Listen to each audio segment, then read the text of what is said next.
trois facteurs majeurs, trois institutions qui sont censées assagir, bonifier l'avenir de la jeunesse, aujourd'hui deviennent un frein.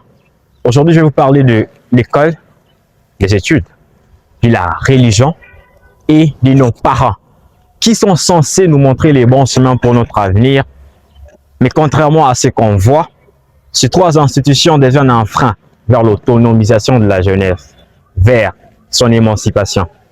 Et en vrai, l'avenir d'un jeune Congolais, grâce à ces trois facteurs, devient douteux et très dangereux. Première institution, premier facteur, c'est l'Église. Eh bien, on doit reconnaître son importance dans notre société. Chrétien de naissance, je suis. Mais en dépit de tout cela, l'Église nous fait revenir au temps de la colonisation où elle a été instrumentalisée pour des biens qui sont aux colonisateurs. C'est ce qu'on voit aujourd'hui. Par le fanatisme chrétien, le fatalisme chrétien et l'instrumentalisation politique ou administrative, l'Église perd sa place. Elle perd la place d'une lampe. Elle perd la place d'une lumière au milieu d'un village. J'explique. Le premier problème, fatalisme chrétien. Aujourd'hui, étant chrétien, on s'attend beaucoup plus au miracle.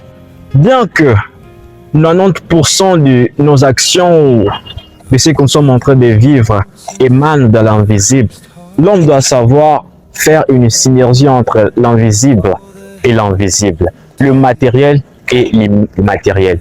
Le matériel, c'est l'homme, c'est du physique. L'invisible, c'est divin, c'est de la métaphysique. Alors, on ne doit pas tout reposer sur Dieu. L'homme doit faire sa part pour que Dieu fasse sa part. Cousin, tu veux voyager?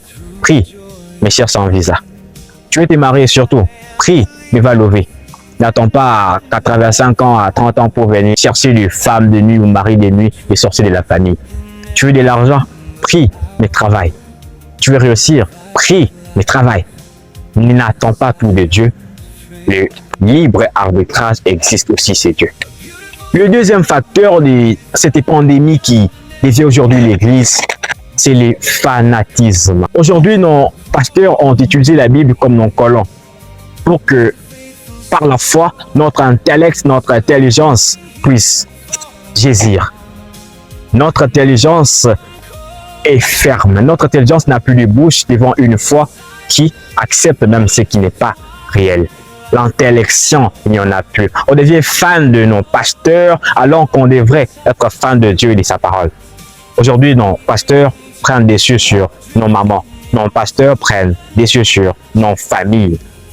L'avantage qu'un pasteur a dans notre vie, parce que ça en a dit,